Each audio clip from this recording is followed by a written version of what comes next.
India, where we do not have incremental innovation rewarded.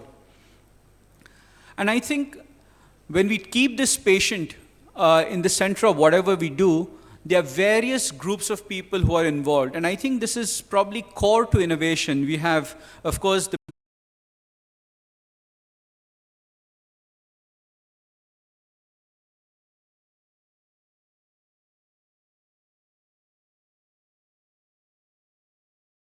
city or of a region or of a corporation for that matter to focus on those areas that we can do best innovation and value to society.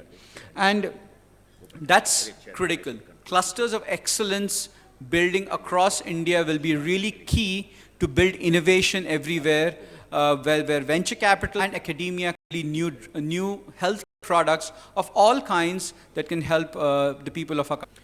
But the problem was that the way in which it was discovered was not capable of human consumption. It could not be consumed by human beings. Now that is the development, let's say, which Novartis took it forward. And why you need the industry to be able to do that, because much of the expense, when we talk about $2.6 billion, much of that expense happens in the process of clinical trials. You have to go through 4 phases of clinical trials, and most of the expense happens there. And that's really where the industry comes into it. So that collaboration is important. So one is, of course, you have to recognize patents to begin with, to get people to make the effort. And secondly, then you have to create an environment that enables you to do that. And thirdly, you have to be able to create a mechanism by which there is enough, offtake of that medicine. So for example, if I discover today a new medicine in India, of course, I will sell it internationally at various prices, but within India, I may or may not be able to sell it at the price that I want because of the lack of, because of the out of payment, self-payment kind of issue. There is really no payers, there is no support for the kind of cost that that drug would require. To give you again, a real life example, some years ago, Novartis was planning to set up an institute for research into tropical diseases. Now, India was definitely a country that was considered as a place that we should headquarter this. But because of the enabling environment not being present, it was unfortunately headquartered in Singapore. Now there was no, and I don't know, but I think a lot of the people in our Singapore institute are Indians who are kind of doing it sitting there. But so as I said, it's really a question of creating an enabling mechanism through IPR, creating an ecosystem that supports the idea of innovation, and then creating an assurance of a market at the end of it. Thank you, sir. Thank you. No, I think Sundeep has given, I think, the most important one, so I won't elaborate perfectly. Thank you so much. Another question there, yeah.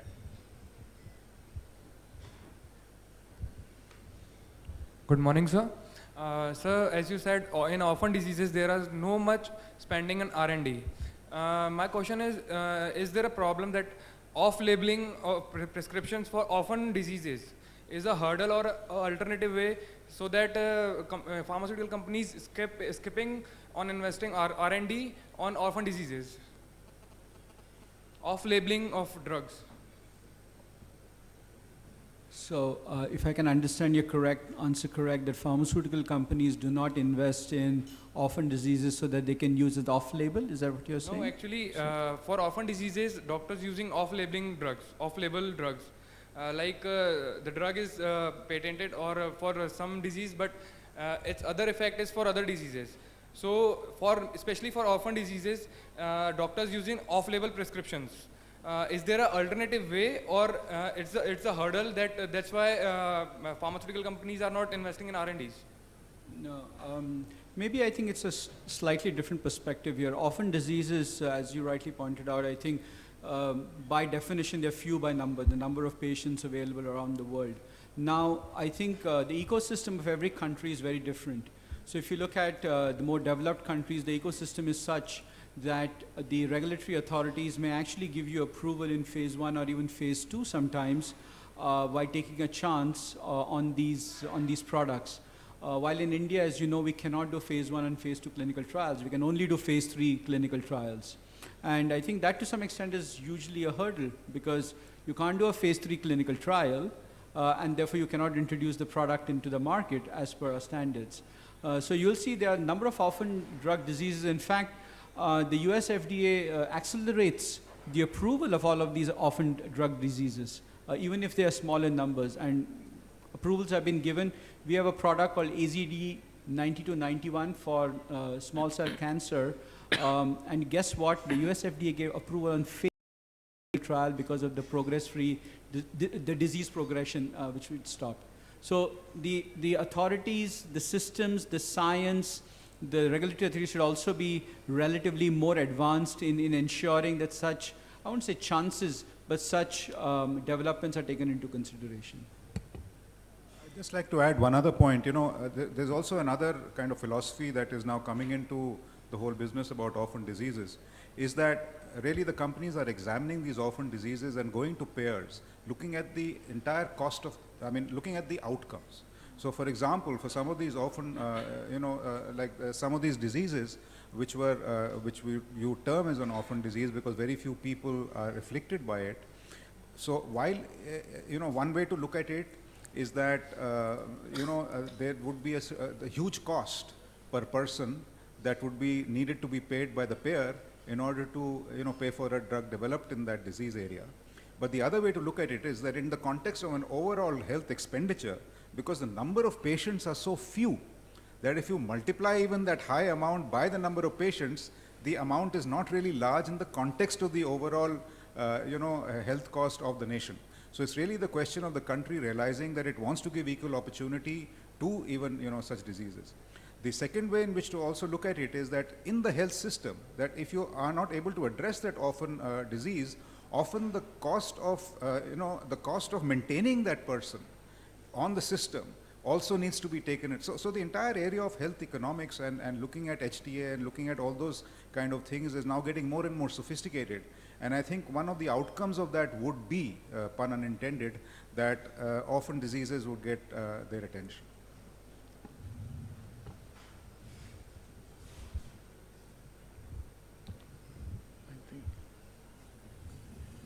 Any other question? Maybe only I'll add one comment on orphan disease is there is a lot of work which has been done in this area, and important thing is the payment system, payer system has to go up because the cost of treatment for orphan diseases has been very, very high. And unless we build on that payment system, which is very, very advanced in many of the developed markets of the world, we will not be able to take forward that agenda. There are companies like AstraZeneca, one talked about. Sanofi, in fact, has bought a company which deals only with orphan diseases. So that's the area which will be very important going forward. What we'll do at this stage, I would like to thank both Sundeep and Sanjay taking time out and coming here today. First, we will thank both of them. Let's give a big round of applause to both of them. And we will present memento to both of them, and then they can. Just a minute. Just. Thank you, sir. Thank you so much for your words of wisdom. We are charmed by your sharp fluency. Your session was full of enthusiasm and valuable knowledge. I would like to request our co-chairperson, Dr. Gurbani, sir, to present souvenirs to our speakers.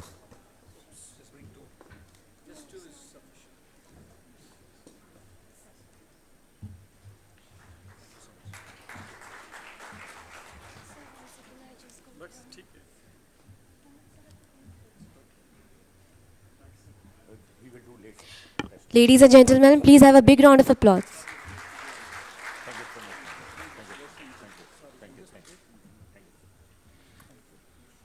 I would like to call on stage Dr. S.D. Gupta, sir, to present a souvenir to our chairperson. Sorry, sir.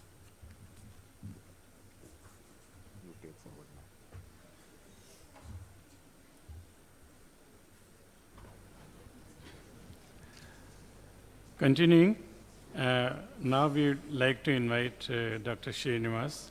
He is Associate Professor in National Institute of Pharmaceutical Education Research at Hyderabad. And he has extensive working experience in R&D, particularly new molecular discovery, precisely in the Dr. Reddy Laboratory for more than 20 years. And now he's closely associated with the NIPER Hyderabad. I'll request him to please enlighten with his experience.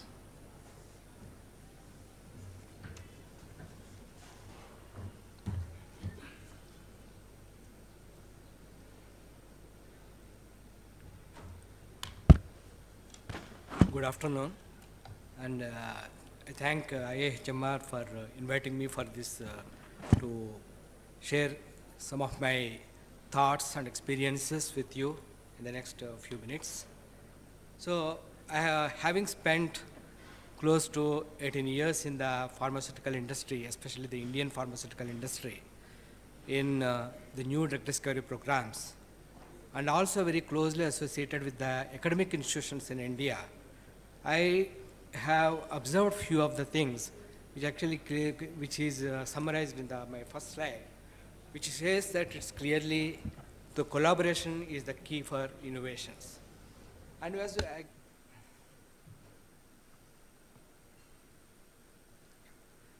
so as you can see in these slides, you see the example of the very famous example of the corticosteroids, which were discovered in the lab Mayo Clinic and also in the Basel University. So this particular discovery would not have seen the light of the day had the Merck did not come forward to develop a process for making the compound in the large quantities for clinical trials. The similar is the case with the discovery of streptomycin, which is discovered in the laboratories of Rutgers University. And then again the Merck came forward for setting up a plant for production of this compound in the large quantities. And mind you that these were the two discoveries which won the Nobel Prizes in the 1950s and 1952s, and also had a huge impact on the healthcare at that system. And going forward, again you see the discovery of anti-HIV drugs. In the 1990s, if you see, AIDS was an epidemic. Like, there is no cure for it. But with the discovery of the protease inhibitors, the trend has reversed completely, and now it is more a manageable disease. It is no more an epidemic. Then again is the case you see with the case of the cardiovascular diseases. In many times, as in the most of the olden days, the cardiovascular disease also is considered as something which is not curable. And only in the 1980s, when actually the statins were introduced into the system, and also many of the other cardiovascular medications were introduced into the system, then this actually has the trend started reversing it. And there are other examples of Taxol. If you see, it's a life-saving drug. Even to this day, and this is the first-line treatment for many of the cancer patients. And most of these discoveries, if you really look at their history, these discoveries are happening between a close association with the pharmaceutical industry and academia. And one will not be sufficient enough to take the discoveries forward, because each one has a complementary strengths. Not only in the discovery side, even in the development side. For example, there is a very recent discovery of a very novel, efficient process for making one of the very important drug called artemisinin. Most of you know that it is an anti-malarial drug, and also now, apart from the chloroquines and quins, so this is artemisinin is used as a first-line treatment for treating many of the malarial diseases, and that has been developed in the universities in Max Planck Institute. So now you see there is a good collaboration between the academicians and the pharmaceutical industries, then only any discovery can happen. That is mainly precisely because it is not each one is not competing with each other, but each one is complementing each other's strengths. What one has, the others may not have, and what others have, one may not have. To develop some kind of an ecosystem where these complementary strengths are synergized and utilized properly, that is where the most of the discoveries happen. As most of you are asking, why in India the discoveries did not happen. It is not that it did not happen, but it did happen, but they did not see the light of the day because of several other reasons which are actually involved in the drug discovery process. For example, at Dr. Reddy's, when we were there, we had a huge effort in finding anti-diabetic drugs, and also similarly Ranbaxy laboratories. But now we have Zydus Cadila, which has actually put the first anti-diabetic drug in the market, which is developed solely in India. So India, it's also happening, but may not be the kind of a thing which is happening at the MNC's level, may not happen because of the size and strength of the companies which India has. So now you see these slides, which clearly says that we require to use the complementary strengths of both academia and pharmaceutical industries. And also, as we know, that innovation in the pharmaceutical industry is a must, and it is a continuing need, mainly because many of the diseases still we do not have an answer. We have not understood most of the diseases to their full strengths. That is why you try to attempt to cure a disease with a particular medication, but for that medication there is an improvement which is going to be required, maybe because of the side effects that medication is going to happen, or maybe because of the resistance which is going to happen to that medications. But there is a big challenge in the innovations, especially in the new drug discovery, mainly because if you see this graph, which clearly sees the amount of money which is spent on discovering drugs is inversely proportional, or maybe the kind of the success rate is inversely proportional. So that is why most of the companies are shying away from the drug discovery programs also, but nevertheless, the efforts are going to continue. And most of the reasons, if you really see in this particular graph, which is a scheme which you see, it is starting the pre-discovery to the late clinical stages, and also preclinical and also post-clinical trials. If you see, especially at the pre-discovery stage, we know that many of the diseases we have not understood completely. So what we call them as orphan diseases or rare diseases, which are only in the subpopulations. For example, Gleevec was discovered as a drug only for treating a subpopulation of the US. But what is now is a blockbuster drug. So that means still we have not understood many of the diseases. So probably that is one of the areas where we have a lot of gray areas. That is one of the most gray areas where we have still not understood many of the diseases. Pathophysiology of the diseases is not understood. That is why whatever the medication we are trying to give, it is not optimal. And also many of the failures are because of the wrong understanding of our perception of the wrong understanding of the disease. That is why many of the failures are happening even at the clinical stage. Supposing if you see this graph, the nature of the inventions, most of the inventions are failing in the clinical stages. If you see from the phase 1, if you take the 100%, the compound which is going to the clinic, which is seeing the light of the day, that is only 6% of that. So this is where huge attrition is happening from the number of molecules which are entering into the clinical trials and this. And also, as mentioned by my previous speakers, it is the most expensive game. And also clinical trials are the ones which are going to be very expensive, and this is where, and still we have not understood completely why the compounds are failing in the clinical trials. So this is one of the biggest challenges in the drug discovery space. So then how do we go forward? So what are the biggest challenges is, one is the safety, one is efficacy, and also you have increasing R&D spends, and also slowing down of the inventions. So then the answers are not many. So only one is basically the building up of the externalization of the R&D efforts is one of the only ways by which you can manage the problems.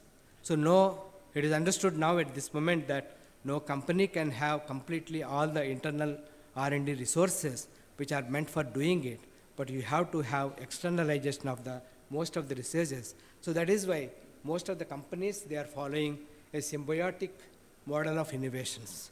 Whereas you have a big MNCs, so they work with academia, and they work with small biotechs, and they also work with what is actually called as a CROs, contract research organizations, and many of in Indian companies, Indian CROs, they are very successful in translating most of the discoveries into the clinical stages through in collaboration with most of the big pharma companies.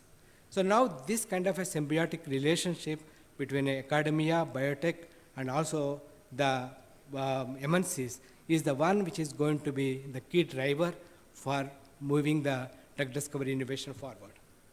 So now if you see, when you want to understand this, when it is good to see and it's good to talk that, we should have an industry academia relationships, but also when we really want to put into the practical use, like, for example, when I have moved from industry to the academia, so I have to understand and I have to appreciate what is actually the academia needs. Why academicians, most of them, we perceive that they want to be silo and they don't want to be collaborative. So there are some specific roles which actually the traditional academicians wanted to have. One is creation of a new knowledge, and also education, and also service. But right now, most of the academic institutions, they are perceiving their roles to be different. So they want to innovate, they want to help most of the startup companies. As you see, most of the Indian institutions, so they have, the startup companies, they have these knowledge parks which are well built within their campuses so that anybody can start their own companies. And licensing of intellectual property, so that is being perceived it's versus publication versus patenting. So that is, the value of patenting is being realized much more. And also promotion of extensive industry academia relationships. So now, if you really see the differences between the academics and industry, so academicians, it is your own choice to decide about a project, but at the same time, in the industry, it is decided by the management, by taking into account the economics of it, the commercial potential of the project which you are going to take. And whereas in the academics, it is just like you need to get a grant from the government, and here you have a publications, but whereas you have a proprietary, so that means you want to have a product. So these are all the differences which normally you see between the academicians and the industry, and anybody who wants to collaborate, so they need to understand and appreciate the differences which are being seen here. And then, if you see why academicians want to partner now with industries, when they know that there is a sufficient differences between the industry. So one is, there is an increasing feeling among the academicians that they don't want to be solo, and they want application of their research to go into for a public good. And at the same time, that cannot happen if you do not have an industry partner who can take your idea into to the public. And as a result, you also have basically exposure to industry collaborations. But again, the exposure into industry collaborations is more that you want to translate your idea into a meaningful kind of a collaborations. So, our industry perspective, why they want to go with academia is research institutions are very rich sources of new ideas and technologies, which normally it may not happen in an industry because you are driven by profits, and sometimes you may abruptly close the project, and all the knowledge which is gained during that project may be lost.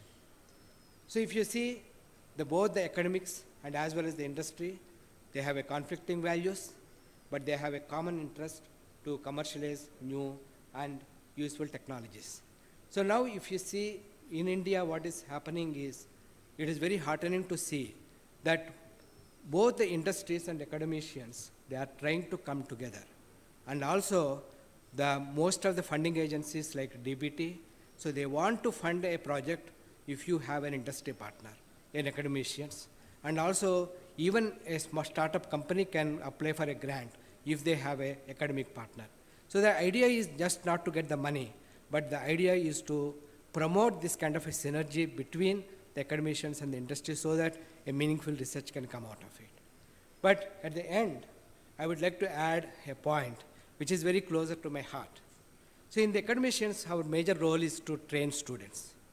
Why do we train the students? We just not to give them a good class about how to speak good English or how to stand confidently in front of a um, any member who wants to take you for a job, but our job is to make them ready for life as well as for a career.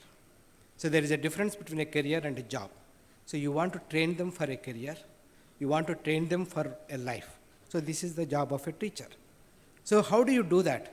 So most of the students, they need to graduate, and after graduation, they should be industry ready. So that means basically they can go and start their job on the day one. So this enhancement of the higher learning industry is something which actually can happen only if an industry participates very actively in the academic roles. So for example, if you see, now you have a large business potential in a pharmaceutical, in Indian pharmaceutical has. For example, in our institute, every year we have around 20 students graduating from the pharma management, and almost like 100 students graduating from the pharmaceutical sciences. Almost 80 to 91 of them, they just go into the industry roles. So that means still there is a lot of need for most of the pharma professionals to go into the jobs. There is a large business potential. But what most of the industries they feel is there is a talent shortage. So that means these students are not ready. So they still need to be on the training. Even after you training for 10 years, 15 years, but still the industry feels that they are not trained well. So that means this gap can be enhanced only with an active participation from the industry and academia, and only when they come together and see where are the gaps and see where we can fill in the gaps, that is where we can actually do a lot of justice to the younger generations. With this, I thank the organizers for giving me an opportunity, and having spent both in the industry and as well as academia, but I still proudly say that I am from academia because I love this more. Thank you very much.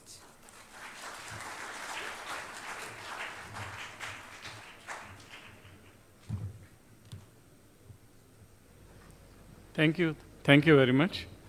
Now, first thing has come to the last end. Initially, the session was to begin with the opening remark of chairman, but because the other two speakers were to leave early, so chairman decided that he rather sacrificed his order, and I'm grateful to him.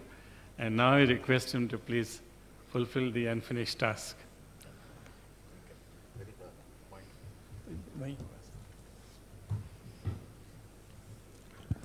So good afternoon to all of you. We had to change the structure of the presentation slightly. Can you show the slides? We had to change the structure of this panel discussion because of time, but we had a great outstanding speakers, Sundeep, Sanjay, and of course, Dr. Srinivas, who talked about the academic collaboration, which is fundamental for innovation. What I'd like to do is take from where they left and summarize some of the areas. And what we have done, we have collaborated some of the data which will give insight if our industry has to move forward. As we were seeing, if you see, the greatest advantage that India has today is to get up the value chain as far as the pharmaceutical industry is concerned. Two industries which I've been harping in every seminar, every forum, that can make difference to the Indian industry is the pharma industry. Here is the data, latest data. India has moved 17 ranks in ease of doing business. India is today #1 country in attracting foreign direct investment. And the point which Sundeep was talking about, that if you strengthen the innovation climate in the country, and if you strengthen the ease of the business in this country, the foreign direct investment starts going up. And that is what is happening. It is just the beginning. You are at the inflection point where there's going to be a lot of difference. Second point at the bottom is we are 81 out of 142 countries in innovation index. But if you see output of efficiency of innovation index, we are 31. Because whatever we do in India, we are much more cost effective. And if we increase the thrust on innovation, there will be tremendous change as far as Indian climate is concerned. And today, I will say India is ideally poised to capitalize on the innovation culture. I've been talking about this. If we see over the years, pre-1970 period, I was talking about this slide, and Dr. Gurbani suggested to me what there is a different culture. Before 1970, everything was imported in the country. We used to import around 80% of the products in India. If you see period of 1980 to 1995, we became the manufacturing hub of the world. And today we have got more than 500 plants. 1995 to 2005, again, there was thrust on creating manufacturing capability in this country. We could produce any products. We started supplying products around the world. It was the days of innovation. 2005, the product patents came in this country. And now we will see from 2015 onwards, it will be the decade of innovation. There will be a lot which will be happening here. There is a lot which is being talked here, and I will discuss why it is important, but we will see the context slightly much more in detail. Why it is important for us? If we see at this particular moment, we compare ourselves with China. In India, only there are 1,000 patents, whereas in China, there are 23,000 patents. So we have to strengthen the patent culture in this country. We have to strengthen the innovation culture in this country. And why it is important, if you see Indian scientists, Indian technocrats, both in India and both in US, in any company of the world, in US, whether you go to IBM or Microsoft or Apple or Novartis or Abbott, you find Indian scientists working there. So there is an innovation climate. What we need to do is to strengthen innovation climate in this country. We had the advantage today. This is the top 10 innovators in the world. And the 3 innovators were present here. We had Sundeep from Novartis. They spent $10 billion on research. We have AstraZeneca and we have got Abbott and AbbVie. We spend around $2 billion as far as the research is concerned. And if you see the spending of the top 25 companies, it is only $1 billion. So the problem is we have been more interested in copying. We are more interested in reverse innovation. We have not been spending adequate money on research. And that is fundamental issue. But once we start investing on research and investing it productively, it will change the dimension. It is not that we are short of money. It is the question of investing in right place. And I will give examples from Abbott what we are trying to do. This is again, if you see the top 10 products in the world.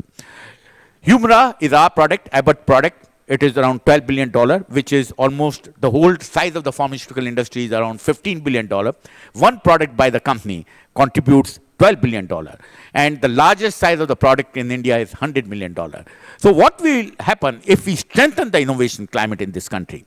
The whole market will unleash in this country. We will not become only the suppliers in India, but global suppliers. And the point which Professor Srinivas was making is, yes, there's a crunch of money, but if we spend it rightly, there is a tremendous opportunity. Now, I say that there are 3 reasons why India stands tremendous advantage as far as innovation is concerned. The average age in India is 27 years. 65% of the population is less than 35 years of age, and hence, if we play that game right of innovation, we start creating that innovation culture, which we are seeing in the startup industries, in the IT industries. We are seeing a lot of delivery innovation which is taking place. There will be a tremendous movement going forward. If I look back, 18th century, 25% of the world trade used to happen from India. We are talking, there is a growth in the Indian industry. Whatever we may say of India, we are among the fastest growing economies. But if we get the thrust right, innovation will become the hallmark to spur the growth of this country. And that's why it was right on part of Prime Minister Modi when he was there in San Francisco and Silicon Valley. He wanted to give the message that innovation is very, very important, and we need to strengthen the patent law in this system in the country. Will patent come in terms of in way of access? Certainly not, because still more than 95% of medicines in this country is out of patent. There is need for India-specific innovation. There was a beautiful article last week by Swaminath Iyer where he said that unless we strengthen patent laws in this country, who will innovate for the drugs in this country? Like tuberculosis is very common in this country. Child mortality, infant mortality is very, very common. Still, there is a problem. We have got 63 million diabetics in this country. Unless we spend on the diseases which are common in this country, who will spend on those diseases? And it is very, very important that we in India, our scientists who are doing a lot of work in the labs outside US, start investing in research in India so we provide that innovation climate as far as India is concerned. Last thing I will say that now is the time to unleash the innovation culture in this country, and the three areas which will become very, very important. One is the academic collaboration, which Dr. Srinivas highlighted, very important. Wherever in the world the innovation take place, there's a tremendous collaboration between the industry and the academia. Secondly, we have to increase the investment, because unless there is investment in innovation, there will nothing take place. We have to respect the scientists in this country. We have to respect the academicians in this country. We have to go away from the mentality of copying. And we as a company, in a small way, we have made tremendous investment in India, and we are setting up R&D labs in this country which will do research in the field of nutrition and pharmaceutical area. Because we think India can be a hub for innovation. India is a manufacturing hub, yes, but India can become an innovation hub for the world. Because why these scientists who go outside the country, why can't they do research in India? And the third part, which is very, very important, is the intellectual property right. In 2005, we came with a patent right, which is further strengthened. We are in the process of evolution. And I think all these three factors, whether it is intellectual property rights, whether increased investment in innovation, and whether increased academic industry collaboration, will unleash the champion and unleash the power of growth in this country. With this, what I'll do, I will request Dr. Gurbani to conclude this whole session and for his comments. Dr. Gurbani.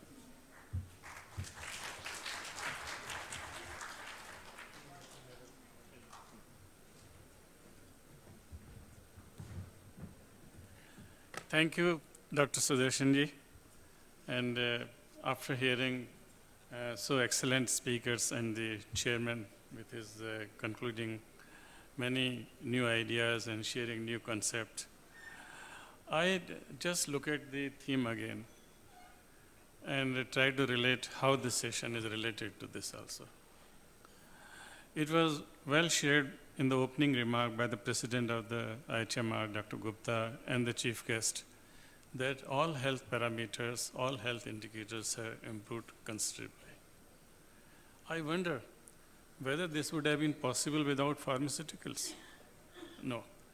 While including immunization, vaccines, they are all pharmaceuticals. So medicines have always been core and will continue to be core as far as the healthcare is concerned. And in view of the challenge of emerging new disease scenario, as well as failure of present drugs due to resistance and other regions also, there is a constant need for innovation, for the new molecules and new discoveries, and we cannot do without that also. So that's the imperative. At the same time, it was also shared by one of the eminent speakers that cost of bringing a new molecule or a new drug is very high. On conservative terms, we treat it as $1 billion, but the first speaker quoted something around $2 billion. And mostly another issue was also shared that although the discoveries are being made in the universities, but drug development is taking place only with the help of pharmaceutical companies, because that's a very, very cost-intensive proportion also. So no industry will invest so much unless they see that there is a return on the investment. There's protection of the intellectual property right also. And that is why in WTO in 1995, when this agreement was signed, it was made imperative that TRIPS agreement will be the part of the WTO, and all countries are expected to set their house in order also. Now looking at this, lots of African countries and developing countries, they made a lot of representation with the WHO that cost of medicines will be unaffordable. And ultimately, World Health Assembly asked the WHO to look at this matter. And with the agreement, a joint study was commissioned by the World Trade Organization and the WHO. And the conclusion of this studies was that trade cannot overtake the health. Health has to be the priority number one, trade is secondary. And also this study shown good aspects of the TRIPS agreement, that this agreement is not in any way going to interfere with the access to health, and there are sufficient flexibilities which are available, which can be availed while trying to align the patent legislations of their respective countries. And in direction to that, the WHO was asked to circulate all these provisions, and they published books in a number of different languages, and millions of copies were distributed: globalization, TRIPS agreement, and access to medicines. Unfortunately, India has been one of the countries which has used all these flexibilities. And at the moment, there is a slight impression in the industry that we are not favoring the innovation, but that's not the case. And on the contrary, there is another pressure, especially from the US side, that's TRIPS Plus. They want more evergreening of the patents. And lots of countries have requested India not to accede to that pressure. So what is important is patents are important, but we have to strike a balance between the access to medicines as well as innovation. With this remark, I thank you, the chair, my eminent speakers, and all of you for giving your time and listening. Thank you so much.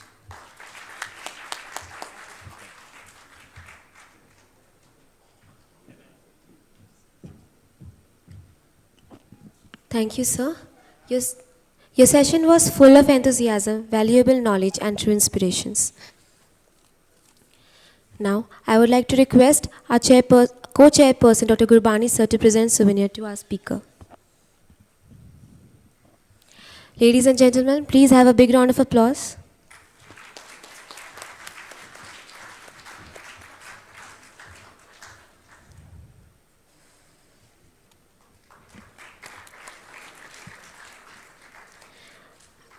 I would like to call on stage Dr. S.D. Gupta, sir, to present souvenir to our chairperson and our co-chairperson. Friends, please have a big round of applause for our chairperson, Dr. Sudarshan Jain.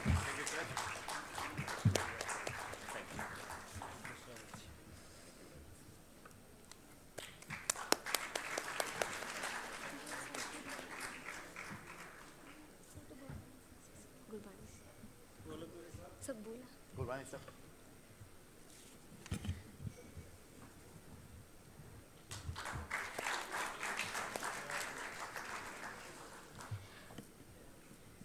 Friends, with this, we come to an end of this session.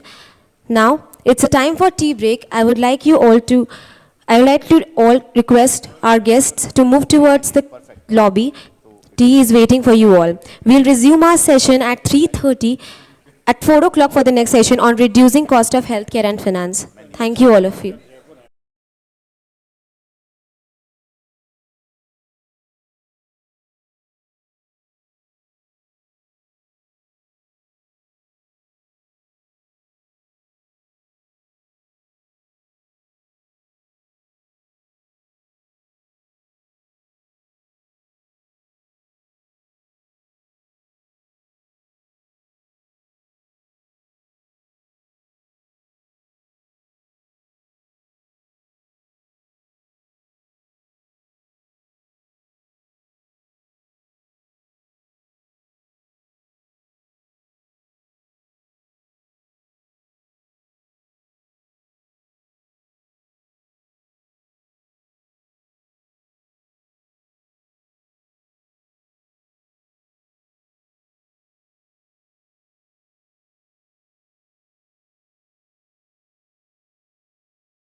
Ravindra Karanjekar, CEO, Jupiter Hospitals, Mumbai. Co-chairperson for this session, Dr. P.R. Sodani, Professor, the IIHMR University, Jaipur. And finally, the speakers for this session, Dr. Vivek Desai, Managing Director, Hosmac India Private Limited, Mumbai. Mr. Anirudh Chakravarti, Founder, Bottom Line Consultants, Mumbai. And Dr. Anup Daga, Associate Professor, Hospital Administration, AIIMS, New Delhi. Please give them a big round of applause. I request the volunteers to give floral welcome to the dignitaries.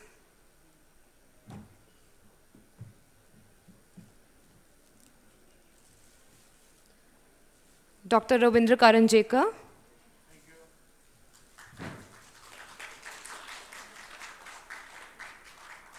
Dr. P.R. Sodani.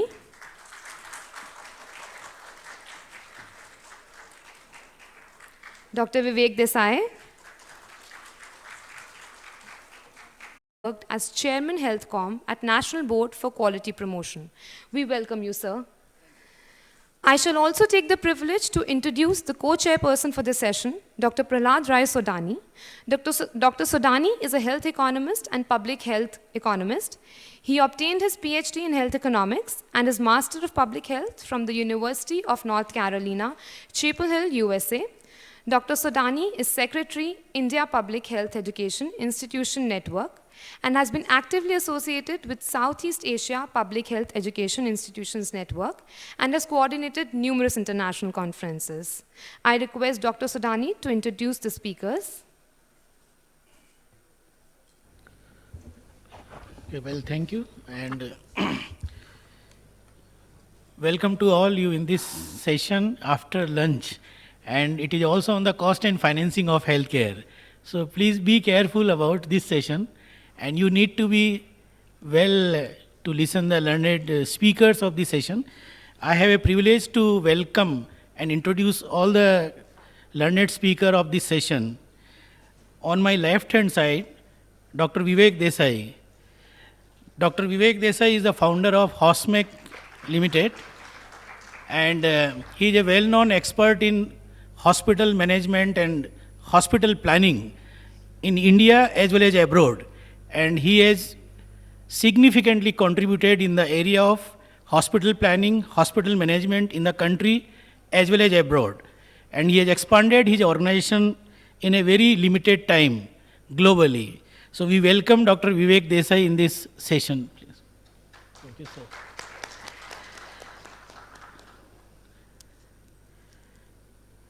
On my right hand side, Dr. Anirudh Chakravarti is the founder of Bottom Line Consultants from Bombay. Mr. Chakravarti had an experience of around 20 years in the area of training and consultancy, specifically in the quality improvement and business excellence.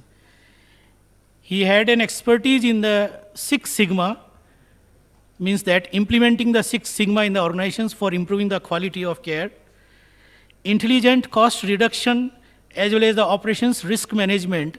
These are the domain areas of Mr. Anirudh Chakravarti, and I welcome, sir, in this session to you.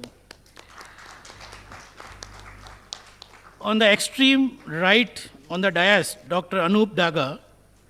Dr. Anup Daga is from the All India Institute of Medical Sciences in the area of hospital administration. He worked at a senior capacity in the various corporate hospitals in India. Before joining All India Institute of Medical Sciences as a faculty, he worked as a national coordinator at ICRI, New Delhi. Recently appointed as a program director as well as the Academy of Hospital Administration, New Delhi. NABH, JCI, Six Sigma, these are the major areas of concern for Dr. Anup Daga. I welcome you, Dr. Daga, in this session.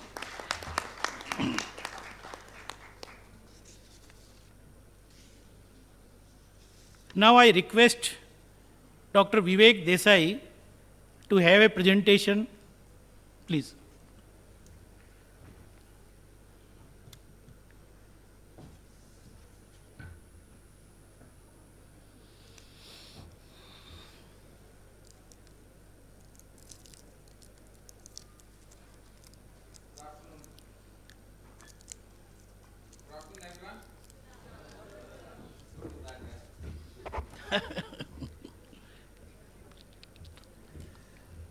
So, getting into a session without tea. Yeah? Yeah, this is a challenge. Yeah, this is the challenge. And it's another challenge, you know, when you are a doctor and you have been asked to talk about reducing cost in healthcare. All right. I am not actually a public health person, and when I heard, you know, in the morning, people talking about public health at large and, you know, the Kerala example and many other things which were being talked about, I was a little scared. I'm not from that field actually. So when this topic was thrown at me, you know, that you have to talk on reducing cost on healthcare, I did try and find out what exactly I'm supposed to speak here. There was nothing much which was told, except that what the other two speakers are going to speak. And, you know, once they speak, then I have nothing else to speak actually, honestly speaking. So what I'm going to share with you is, you know, what I think in terms of the avenues which are available to you to reduce healthcare cost, okay? And I've tried to break it down the way I think it is. So it's going to be very maverick, you know, it's not going to be any structured kind of a you know, presentation, so please forgive me. Ask questions whenever you feel like, no problems with that one.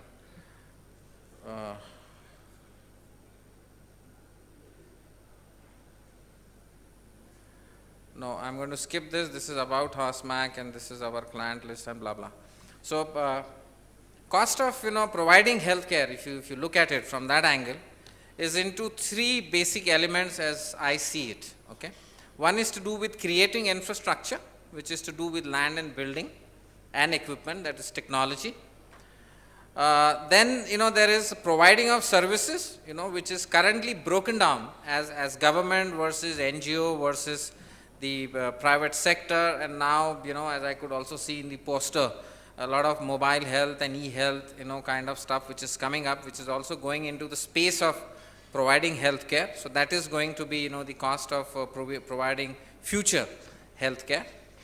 And then, you know, how can you reduce the cost of buying these services? You know, so either you are in government, you have to buy services. In private sector, you have to buy services, you know, through either out-of-pocket expenditures, through insurance, which can be various types of insurances, ESIC, or whether you want to give it free, okay? So that's going to be what I'm going to talk about. Let's talk about the cost of infrastructure and see whether, you know, along these points as I've enumerated, whether what is the scope of reducing cost of, you know, these infrastructure. First and foremost, I come from city of Mumbai. There has been no single corporate hospital which has come up in Bombay, except, you know, some of them which have come on trust-owned land, because the cost of land is prohibitive. Okay, you cannot imagine the cost of land to put up, you know, hospitals in big cities. Whereas if you go to, you know, smaller cities, this is available. Now, whether the government wants to give it free, concessional rates, if it gives on concession, then what's the kind of, you know, in return the government would like to have, all that needs to be, you know, discussed and understood very clear, because otherwise you will have the Apollo hospitals in the Prastha versus the, you know, Delhi government kind of case which still goes on, okay. So land, you know, will need to be provided at concessional rates. The other thing which, you know, which is my subject actually of talking, is the optimum designing of this infrastructure, okay. You cannot build all hospitals, you know, in a style which is corporate in nature, or, you know, say for example, you have a hospital in Jaipur city which is from top to bottom cladded in glass, you know. So if you create that kind of infrastructure for providing healthcare, it's also going to cost you money, both to build it as well as to operate it. So do you want to get into that kind of a thing, or we go back to the drawing board and do something else? Okay, so design of hospitals need to be optimal. There are WHO guidelines for developing countries about how hospitals should be built and engineered, and it might be good to, you know, learn some lessons from there, you know, because there are many things which we could do in rural India or semi-urban India. Primary versus secondary versus tertiary, the infrastructure is going to be different, all right? But in some cases, and Dr. Karanjikar is here, you cannot compromise. I remember once I was asked to write an article on air conditioning of operation theaters in hospital buildings. And I wrote, you know, that I was also like you, maybe fresh out 10 years, and did a hospital management program, and I said that in primary and community health centers, you need not use a, you know, air conditioning system which is the, you know, filters and laminar and whatnot. and you could go with a split unit and, a window AC. It was rejected. They said that you cannot have dual standards, of providing health care when it comes down to things like operation theaters and, other things. So there was one lesson learned. There are certain things which are non-negotiable and certain things which are negotiable. Okay. That brings me, to the next. So if you're wanting to build a tertiary care hospital, or nowadays you call quaternary care hospitals, you will have to spend the money. But when you're talking of primary and secondary, you could go to the next point and say that I would like to spend less on the frills. Okay? So I may not want to drape a building in glass. I may not want to put Italian marble. Okay? I would like to go with material which is local, okay, which is serviceable, which is cheaper. Okay? So building material actually doesn't attract patients, to be very honest with you. You go to Hinduja hospital today, it still is with Kota stone, and very cheap granite. So it still can be done. So cut those frills. One of the things which is happening in healthcare industry is we are called as consultants to design hospitals. Dr. Saab, your hospital, should be the best in this city. I mean, but it's not so much to do with the architecture as you would do with the technology and the type of doctors. And by the way, by the time the hospital ends, the promoters run out of the money, and he's not willing to share it with the doctors who are actually going to deal, and bring you more and more patients, right? So we need to be intelligent enough how to cut this cost. Whatever you're going to spend, you're going to recover, from the patient. So even if government today, is going to spend, all right, it's going to recover not maybe from the patient, but from us, the taxpayers' money. So one needs to understand that very clear where this frill business need to stop. Okay. Energy efficiency. There's very little which has been talked about this, and if you read, the newspaper since Prime Minister Modi came back from the US about, India willing to go into Paris in December 2015 with a reduced carbon footprint of almost 33%, which is a very tall order. Now, mind you, hospitals are guzzlers of electricity. Okay, they are literally guzzlers of electricity. We did a survey for the Confederation of Indian Industry maybe about 5 years ago or 4 years ago, and we found at that time, taking 25 hospitals across India, in the corporate sector, of course, it was not government to that extent, and we found that we were about 600 rupees per bed per day was the cost of electricity alone. Okay, so that's the kind of expenditure that you will put on electricity if you don't plan your building as green. Okay, energy efficiency. And the government has taken, the lead in this. All government hospitals are now bound to be designed on GRIHA, guidelines, which is Green Building Guidelines. GRIHA is a government body, which, it's like LEED, in United States, the same way GRIHA has been adopted by the Indian government. Because hospitals run 24 hours. Things like, operation theaters, intensive care units, imaging diagnostics, laboratories, all these need to be 24 hours air conditioned. Okay? So you need to adopt, design and technology which helps you to cut these kinds of costs. Intelligent equipment buying,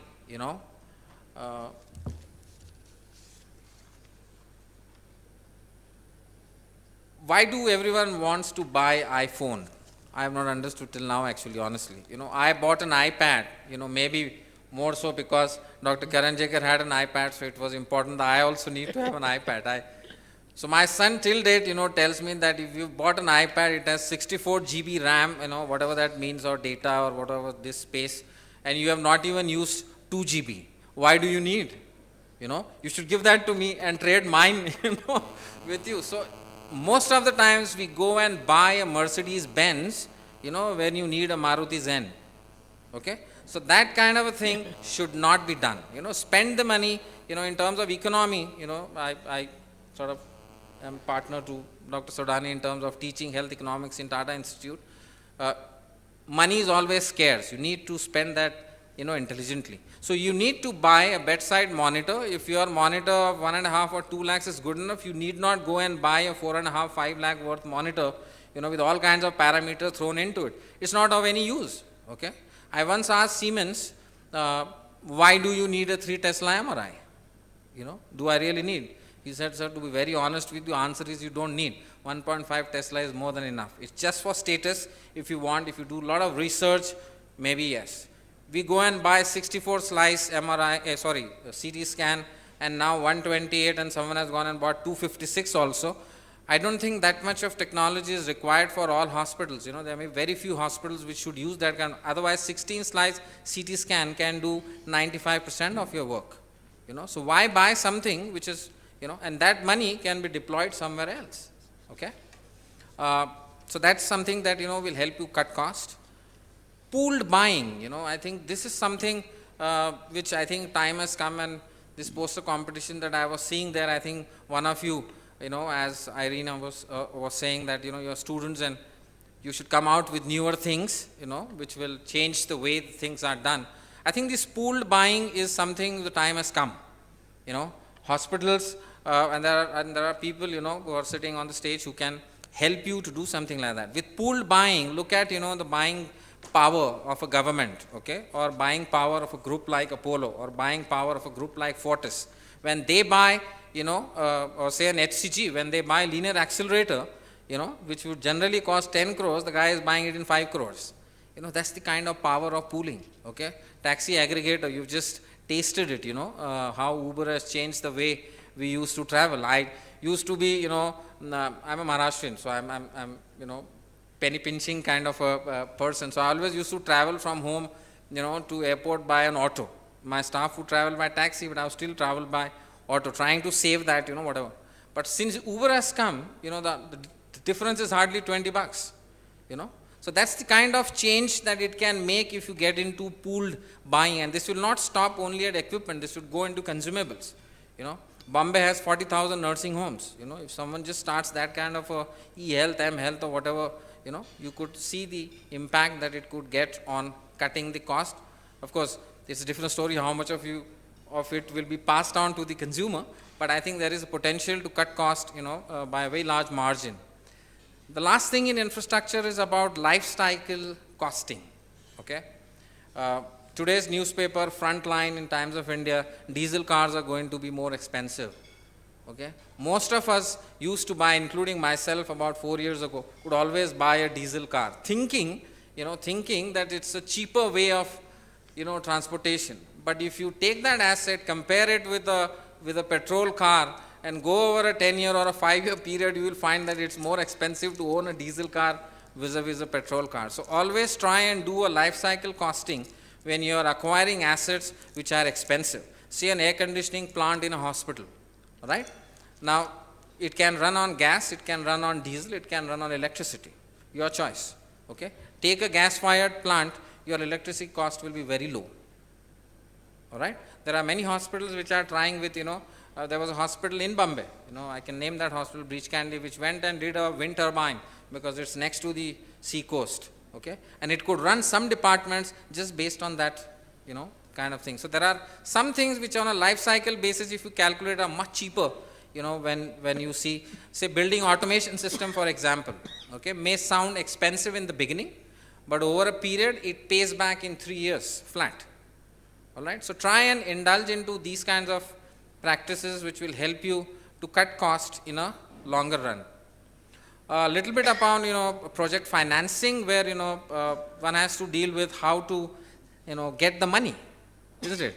It's easy to talk about it, but one needs to also find the money to, you know, fund these kinds of. See, if the government of India wants to, say, build, you know, healthcare infrastructure, there is no money, I guess so. Okay, it takes, I mean, why government is now today not building medical college projects? Because it costs them 500 crores to build one medical college. By the way, that's also from the poster. We need double the number of doctors to be you know, there in healthcare ecosystem today in India. To make a doctor takes 5 years. I don't know it, you know, we used to pay hardly about 3,000 or 2,000 rupees as fee. Today you pay 2-3 lakh rupees a fee per annum basis. So, if it is going to take us that much of cost, then we need to know that whether there can be something which can be brought in as cheaper, you know, project finance, all right. Unfortunately for hospital projects, the tenure of loans had been 5, 7 or 10 years, okay. We once did some work with IFC and World Bank, and we tried to come up with something which was a 20-year, you know, project loan, and we could see that it was, you know, putting less pressure on the project in its formative years. See, otherwise what happens is, because you need to pay back, you start indulging into practices which are not good. Okay, so someone has to do something, at policy level to see if we could cut, those costs. You need to look what is the best option, for debt equity ratios. Everyone generally tries to put in more debt than equity. It's good to do that if you are a private practitioner with a smaller setup, but at bigger scale, you need to be careful about the debt and equity ratios. Okay, any tweaking in the interest rates and you can be wiped out. Sources of other finances are donations and private equity, which is coming in a very big way. Okay, we've worked with some private equity, worked with Carlyle when they invested in Medanta, and it takes a lot of heart to put in 1,000 crores in one project. They did that, okay, and it's giving them, returns in a very short time. Whether the debt should be in Indian rupees or foreign exchange, okay, foreign exchange loans are generally cheaper, but it's not very easy to get those loans, but if you can get it, nothing like it. There was one project in Bombay, Hiranandani Hospital, which went through an Exim Bank funding and which had a very cheaper, loan rates which were there. So you should try something like that. We are doing a project in Nagpur which is funded by IFC, and that loan is cheaper. But mind you, anything which gets funded by World Bank or IFC needs to be a green building. It's their the rider that they put on. Leasing options, something that as an Indian we don't believe, especially from where I come, Maharashtra, we don't believe in leasing. We believe in owning. And that's kind of a problem, and that's something which I did. So learning from my experience, I took private equity, put the entire money into, real estate by buying offices, and I think that was a big mistake. Okay, I should have actually leased, used the finance, for better marketing, better salaries to guys like you, or an IIM graduate or something like that, and maybe try to grow the business rather than trying it, play safe, put the money. Real estate has appreciated, no doubt about it. It went 4 times above. But, as a company, we perhaps could have grown faster. So don't, be, ashamed to take spaces on lease. Most of these other models are on lease, okay, lease premises. Equipment also, reagent rentals, something models you could look at rather than locking in the money into the, capital, capex immediately. Franchise departments if you want, so you can break down the hospital. You could give dialysis to someone, you could give imaging to someone, you could think on those lines. There's nothing wrong in that. If you take a laboratory, and I was quite shocked myself, if you take a laboratory, 150 bed up to 150 bed hospitals, give it to a outsourced partner to say so, he will bring in the entire capex, technology, doctor, reagent, technicians, everything is his. He will pay the AC bills, and on top of it, will give you 40% of the top line, which is huge money. You need not block your capital unnecessarily. Unless, of course, you are of a big scale, you might like to own. So own versus lease or outsource, is something that one should always look for. Now, reducing cost of providing. This is the key, for India, because India is all about volumes, okay? And 2 specific, chains which come to my mind, which have leveraged this very well, is Narayan Rudalya, which is a high volume, low cost model, and the other one is Arvind Eye Care System based out of Madurai. I had that privilege of, going to Arvind, with one of my investors, because he wanted to an Arvind Eye Care model, and I was quite impressed by the way that they have done this. They do, about 1,000 odd eye surgeries, and their bottom line, so at that time was equivalent to that of a Hinduja hospital. I was amazed. Okay, that's the kind of thing that, they have done. So high volume, low cost is what India actually should look for. Okay, of course, there will be players who will do the, high-end kind of work, but, most of it should go for this. Imbibing proper costing of procedures. I don't think that Indian hospitals today are looking at costing at all. Okay, I think to improve profitability, what we tend to do is increase the price, and that's it, and you earn more money. That's not the right way of doing it. Okay, you must get into this habit of costing. Activity-based costing is, something time has come, which we need to indulge. The only hospital which comes to my mind, which I had the privilege to work with, was Hinduja Hospital in Bombay, which has a full-blown, a costing department with 15 people doing just costing, day in and day out. Okay, and the head of costing was a doctor with an MHA. on a lady at that, you can believe that, and she did a damn good job of it, okay. Hinduja's profitability, despite the fact, let me throw some, statistics, despite the fact that Hinduja has 6.5 or 7 staff per bed, okay, income per employee is highest in city of Bombay. Okay, so that shows the kind of efficiency, that they have in terms of, return on the investment that they are making, and that is because of the costing. Any time that the dollar moves up or down, Hinduja is the first hospital which is able to adjust their pricing. All right. So this is, something that we need to learn. That we need to learn to cost and then sell. Okay, cost plus whatever margin we want to sell. So if you're on high volume game, you will spend cost plus less margin. If you are a premium end, you will spend, and maybe make it a Taj Mahal. Reducing manpower cost.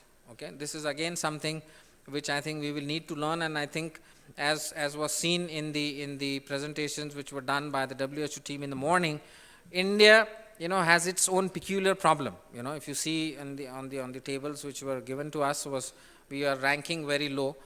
We have a very high deficit of skilled manpower. Forget about nurses and doctors. If you talk of technicians, you talk of dialysis technicians, CSSG technicians, radiology technicians, medical record, people, even front desk, if you, see OT attendants, you won't find them. Nurse attendant, nurse aides, you won't find them, okay. I think that, this NSDC, National Skill Development Council, is trying to do that. I can share some experience that I have had. I chair a vertical in Tata Institute of Social Sciences, which is focused on creation of this manpower, okay. So we take up students who are 10th or 12th pass, but working in a hospital environment, and we are giving them a very low cost, on-the-job training model in these streams. So we have taken out about 18 or 31, I don't remember the, exact, kind of numbers, but that's the number of, thing. And this will be a pan-India, kind of an initiative run through an NGO network, okay. So one NGO could be something like an IIHMR, for example, or any Santokh Bahadur Durlabji hospital. And that is the way. So it's like, if you have heard of ITI, which is in manufacturing industry, where you train plumbers and, electricians, the same kind of model, but this will be an industry initiative, okay. Because no one else is going to help us. If the government is unable to help us, someone has to do something. So this is something, we need to do, and we need to do it in big numbers, okay. Whenever you throw up those, slides which are common in any conference where so much is the deficit, 1 bed per 1,000, we need to go to 3 beds per 1,000, so you need so many beds, but you also need so much of human resource. Let me share with you another example. We did a study for the House of Tatas, about 8 years ago, I think around the time that Nano was brought out, and Mr. Ratan Tata wanted to roll out 20,000 beds in 5 years, okay. Even today, if you join Fortis and Apollo, you might just about reach 20,000 in terms of bed capacity. They wanted to do it in 5 years. But it fell apart because it got cleared by the pre-board, so it went in the final presentation was with Mr. Ratan Tata. And only one question he asked was, okay, we can allocate the kind of funding which is required. I think it was some 6,000-7,000 crores at that point in time. But is there enough manpower to man these beds? And there was a pin drop silence, okay, because everyone knew the answer, and the file is still, stuck. They have not invested in healthcare because they believe that there is not enough manpower to do so, and that is right, okay. The government of India put up 6 aims. They are struggling to find doctors and skilled manpower to get into that. You talk of Jodhpur, which is in our Rajasthan. Every alternate day I see an ad in Times of India, okay. So that's manpower that we need to do something about it. Pooling purchases, like in capital, similar in consumables and drugs, you could do that. Use of telemedicine. There's another, poster here about telemedicine, and I'm quite, I'm quite sure that, time has come. This needs to be done. And if we are doing it Digital India, then this is part of Digital India, because this is the only way to reach healthcare in remote areas where you can't reach healthcare, okay. There is no doctor, there will be many of them. I am also doctor, okay. And if you ask me today, in Maharashtra, if you go and settle in Gadchiroli, okay, that's a Naxalite infested, town, or if someone asks you, okay, will you go and stay in Arunachal Pradesh, okay, or or maybe is anyone interested to go to Badmer? Okay, I don't see any hand will go up, isn't it? So there is some way that we need to reach to these people. And that's the only way, to do telemedicine with a second opinion backup, with bandwidth which is required. Okay, reducing cost of buying, because at the end of the day, whatever we speak, at the end of the day, you have to buy healthcare or take free healthcare. So the first thing that comes to mind is social insurance. Easy said than done, right? So we have fair number of social insurance schemes in this country as well. Rashtriya Swasthya Bima Yojana, which was mentioned in the morning session, 30,000 rupees, member, 5, people, family. I don't think what will happen in 30,000 rupees, but I work in Chhattisgarh, I'm doing some projects. That scheme is very popular in Chhattisgarh. There are a lot of hospitals which take this RSBY scheme. You go to Maharashtra, there is Rajiv Arogya scheme. Dr. Karanjekar feels is one of the better schemes, amongst this. I would still, rate Arogya which I had some privilege of working with Arogya scheme in Andhra Pradesh along with the World Bank and IFC. But these kinds of schemes, can change the game. So I personally feel insurance is going to be a game changer if it rolls out faster in semi-urban and rural area. I mean, if you empower a person to buy healthcare, and that's the only way that you can grow healthcare, right? So one is social insurance. The other is, this ESIC, CGHS, central government or the public sector units or the Indian Army, they are big buyers of healthcare. So ESIC runs its own hospital, PSUs also run their own hospitals, and Indian Army also runs their own hospitals, but they still need healthcare out. Okay, so I would rather go and pool these and open it up for public if you want to, or at least bring in unorganized sector, which is out of ESIC gambit till now. And I think the current Ministry of Labor is looking at bringing in the unorganized sector, a mason, a farmer, a laborer, or an auto rickshaw driver. They all will need healthcare at some point in time. So why can't they be brought into some kind of a social security net? Okay, private health insurance certainly, has improved a lot over the years in terms of cashless, but what has also increased is the premium amount, isn't it? I mean, I remember what I used to spend 5,000, I'm now spending maybe 18,000, okay? And this is going to grow. This is going to grow because I think whatever I have heard in conferences is you take 100 rupees and, they are paying out 140, so at that rate it cannot go on. So this is, something, but it is happening, and I think 30 to 35% beds in Bombay at least are with insurance, private insurance patients. E-health, I think the time has come, and I think it will be someone like you only who will do this e-health business. There is Practo, and there is, so many other things. You hear that Ziggy, have you heard of Ziggy.com? And Ziggy? Have you heard of that? It's about, reaching medicines to your, family through e-health, okay? So it's already began with such a big bang that, retail chemists in Bombay went on strike, because it is going to eat into their business. It is like you just order, you are sitting here, your mother is, in say somewhere else, and you want to reach some drug to her, you just write that, the drug reaches, okay? That's a very good way to do it, okay? And this is going to happen, whether we like it or we don't like it, okay? Primary healthcare centers, I think India's primary healthcare infrastructure is poor. I mean, the infrastructure exists, but there is no service which gets provided. So people like Nationwide in Bangalore or, Health Springs in Mumbai, or the many others which have sprung out, in cities like this, which are trying to bridge the primary healthcare, to the hospital healthcare. So that will perhaps become the gateway, okay? So now what is happening is, I mean, I have not gone to my GP who's just below my building. He stays in my building only, but I don't go to him.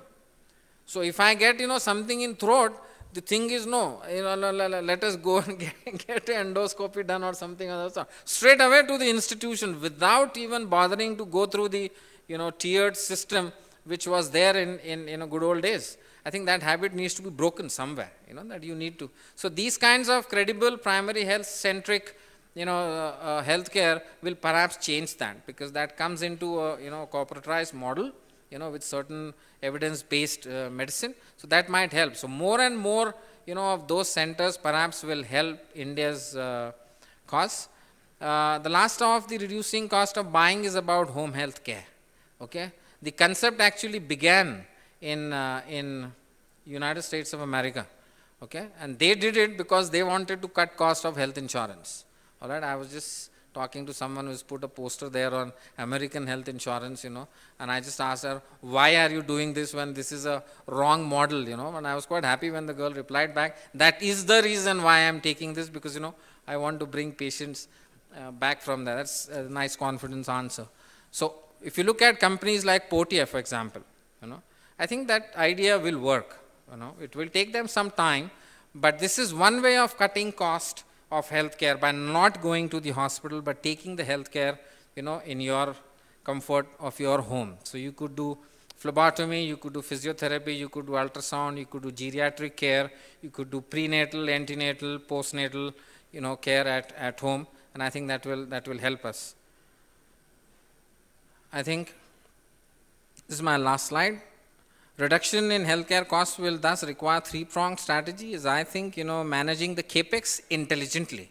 Okay, spend the money. We don't have the money anyways. Okay, so if you are spending something, then spend it intelligently. If you want a nursing home, then build a nursing home. Don't go and build a Taj Mahal. Okay, because that's not what you want. You want to focus on something, and this boutique thing is also going to stay. This minimal invasive surgery centers, infertility centers, and those kinds of things which are there, say cosmetic, kind of thing, mother and child, arthroscopy, these kind of things are going to come and stay. Managing the OPEX, okay, so operational expenditure, there are and others who will talk about that, and improving the purchasing power, so those three things, if we are able to do, we should see a reduction in healthcare costs and then maybe, better times to come. Thank you so much. I am leaving my email address. You are free to call me. Thank you.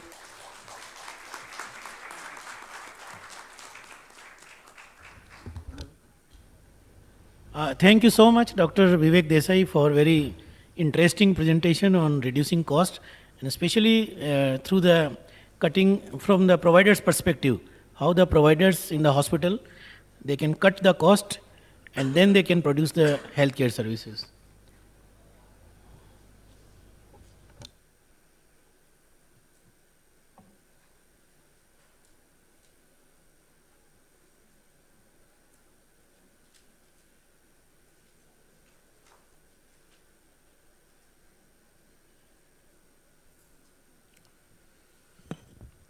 Well, good afternoon, everybody.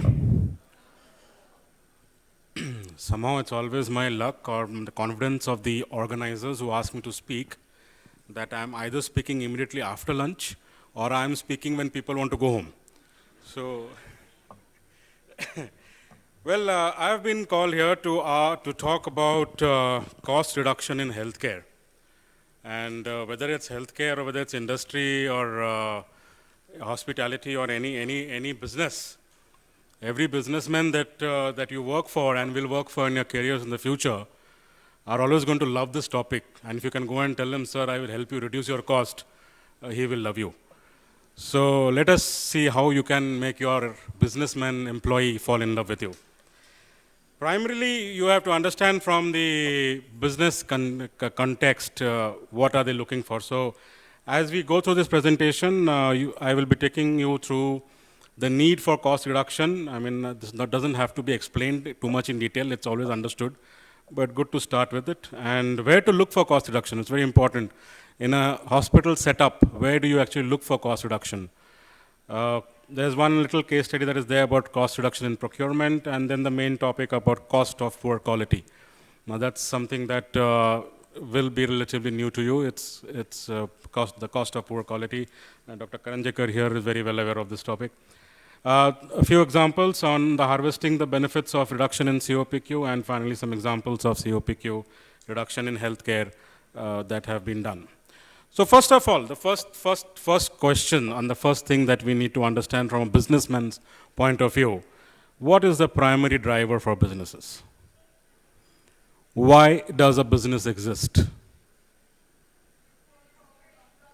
Very good. To make money. Be honest about it always helps.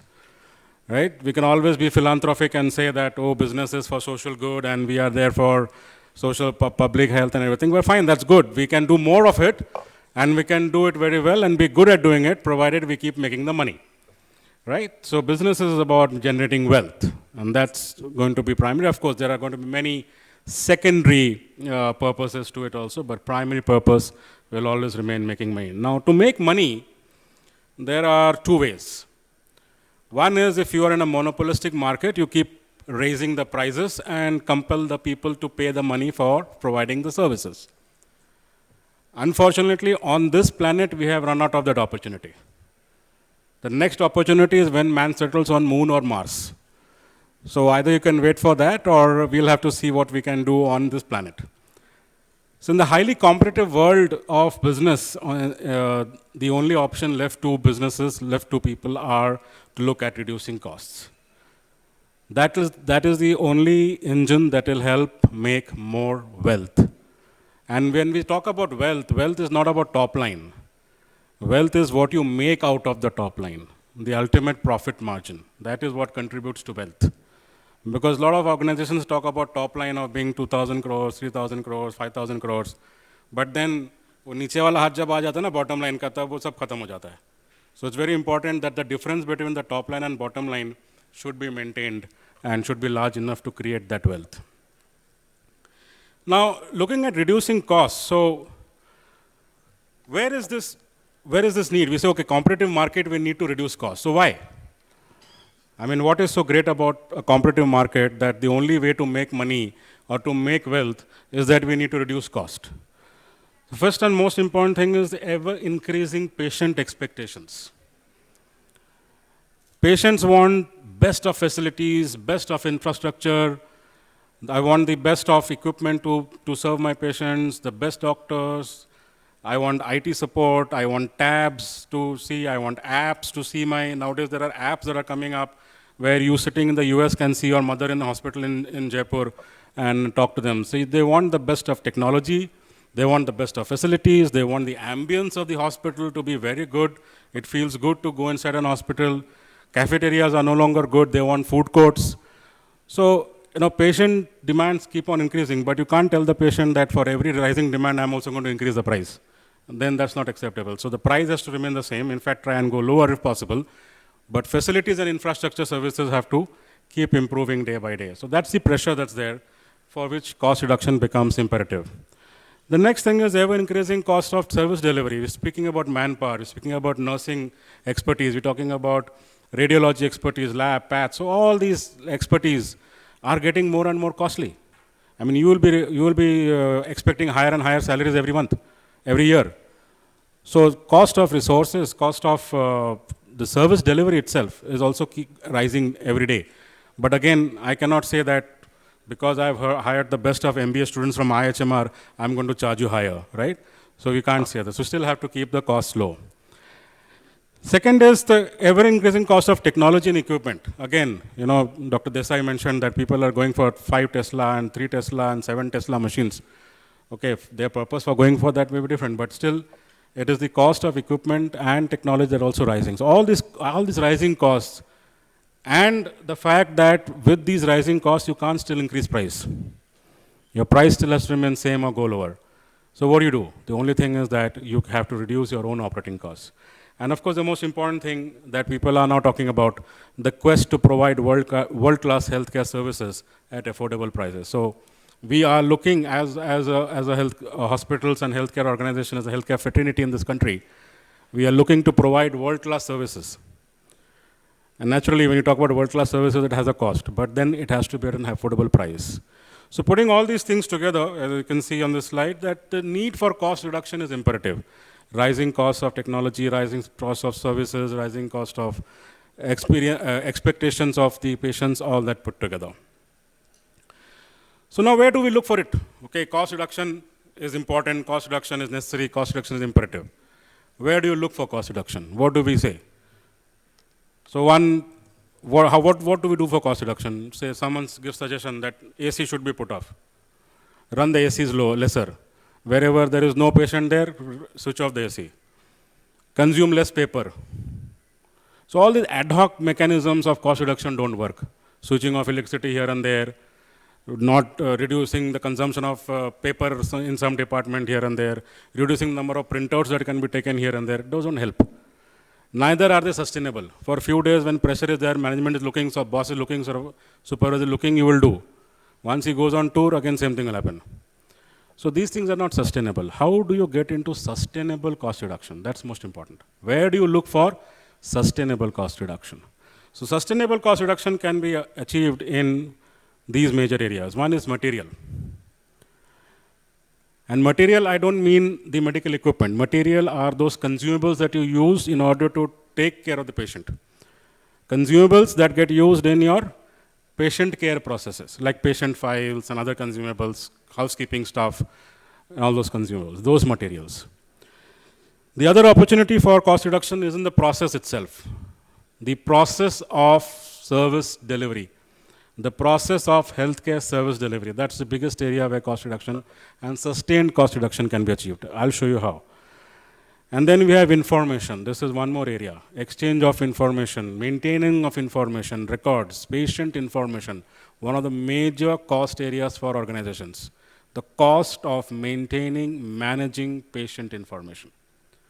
That's definitely an area where a lot of reduction can be achieved. And finally, utilization of all that expensive medical equipment and infrastructure that you have put into place. Ensure the utilization. How to have the most effective utilization so that costs are lesser. So let's look at them one by one. First of all, material. How do we look at reducing cost of material? One is bulk ordering. If you're trying, instead of going for small quantity purchase, you go for large quantity purchase, then of course you get, for volumes, you'll get lesser cost. Try and get into rate contracts. It's very important. A lot of these consumables that get consumed all the time, gloves, bandages, stuff, they are getting consumed all the time. So you can get into annual rate contracts because you know there's a certain quantity, you can predict the amount of these items that you want. So predictable purchases can be economized through rate contracts. So you set up an annual rate contract of a fixed amount, they'll give you a cheaper price. Another very important thing is minimum reordering levels. Lot of time the cost of procuring materials goes high because suddenly stocks have run out, we want things on emergency. Emergency purposes, emergency transportation, all these are high cost areas. So for regularly consumed items, have a system of finding out, establishing some minimum reordering quantities. At what level? Suppose the number of glove boxes go down to 20, then I should order 200 more. So that kind of system should be there so that you are never out of stock and then you don't have to go get into emergency because this is always required. If it is run out now, I want in next 1 hour. So next 1 hour, how to get emergency purchase, emergency transport. 5 times the cost. So such situations should be avoided in terms of materials. So these 3 things are major areas, major approaches that you can use in order to reduce cost in material procurement. Bulk ordering, rate contracts, and minimum ordering levels. For process, cost reduction in processes, you have to look at cost of poor quality. We will be looking at cost of poor quality little more detail. And again, outsourcing of non-core processes, a topic that Dr. Desai also touched upon about outsourcing. So as far as reducing cost of process is concerned, these 2 approaches will help you. Information, reducing the cost of information. Digitization, that's the way the world is moving. No more paper. There are hospitals which are today working in India on paperless. Columbia Asia hospitals, I know I have consulted to them.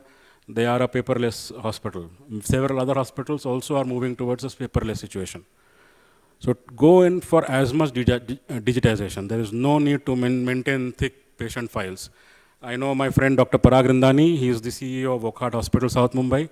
All his patient information is maintained on tabs. Every patient, the moment he is admitted, gets a tab. And all patient information goes into that tab. From admission to discharge, everything. So we look into this paper is very degradable. It gets torn, there's a lot of problems that happen in paper. So try and go for paperless offices. Another very important area is integrated IT systems for hospital management. Many hospitals, you see, for OT, they have different software, for nursing different software, for finance different software, 5, 6 different softwares floating around in the hospital. But when it comes for billing, then all these information from all these different systems and different softwares have to be collated, and final bill has to be prepared. A lot of time is wasted, a lot of errors happen, and a lot of cost is incurred. So try and look for integrated MIS, HMIS for all functions of the hospital. That also helps. Finally, we look at utilization. Utilization is very important. Effective utilization of the infrastructure, effective utilization of equipment and OT, and very important, effective utilization of human resource. What is this utilization all about? Utilization is what contributes to conversion cost. How much money are you spending behind a patient? You are earning money per bed, per hour, per day from a patient, but you're also spending money behind that patient in terms of all the infrastructure, all the resources, all the people, and all the equipment that you have provided for the healthcare system. Improving the utilization reduces the conversion cost of these equipment, these facilities per patient. You reduce the conversion cost per patient, your profits go up, you can do more patients at same price. So it's very important to look at utilization. A lot of times this is neglected in the name of medical license. One small case study that I'd like to share with you is a scenario. Hospital expenses for patient files, those spring files that are used for storing patient records. Patient files almost 10 lakhs per annum. Imagine spending 10 lakh rupees per year just to buy files. The diagnosis, why was this happening? Because unplanned purchasing as per requirement. Whenever it was required, 500 files were procured, 300 files were procured, 200 files were procured. So whenever it was required, it was procured, and almost always as emergency urgent purchase. Solution was established economic ordering quantity. So anytime you want to purchase patient files, you have to purchase minimum 5,000 files. You cannot purchase less than that. And along with minimum ordering level. So the moment the number of files went down to 100, another 5,000 was procured. It was automatic system. By that time, by that method, the annual savings was more than 3 lakhs. So this is a simple example of how cost reduction can be obtained just by simple logical thinking. Outsourcing, that's one thing that, of course, for reducing process cost, a very important element is outsourcing. Let us consider that blue dot you can see is equal to the cost of running the hospital. And let's consider functions directly managed by hospital staff. When all functions are directly managed by hospital staff, your cost is that big. When core and technical functions are managed by hospital staff, but non-technical functions like housekeeping, cafeteria, all those are outsourced, you see the cost to the hospital comes down. Direct cost will come down because you're outsourcing to the other, they will of course do it cheaper rate. The purpose of doing outsourcing is direct cost to you versus it being a variable cost, and that features as a lesser cost. And of course it's a vendor relationship, so you can get better prices. But only when the hospital functions, focuses only on core functions and has the ability to even outsource the technical processes like radiology, like labs. So like Dr. Desai was saying that today, even those lab, you'd outsource the entire lab to SRL Diagnostics, for example. You outsource your nutrition to one of the food companies, for example. So you don't need dietitian, you don't need nutrition, you don't need a cafeteria, you don't need a canteen, you don't need a kitchen that you own. It is run by somebody else. And they pay you for it. There, that's a cost component. If it takes 15 minutes to do that, those 15 minutes cost the hospital. Now there's an actual cost that the hospital incurs for the way that he does this process. And there is an ideal cost that would have been incurred if this would have been done in the perfect way. The perfect way of doing things. If everything happened the perfect way of doing things, then there would be a certain cost. That is called as the ideal cost. But of course, things don't happen the perfect way. Everything goes wrong. there are errors, there are mistakes, there are delays, and because of which there is an actual cost. So if I subtract the ideal cost from the actual cost, then is what I get is my COPQ, the cost of poor quality. More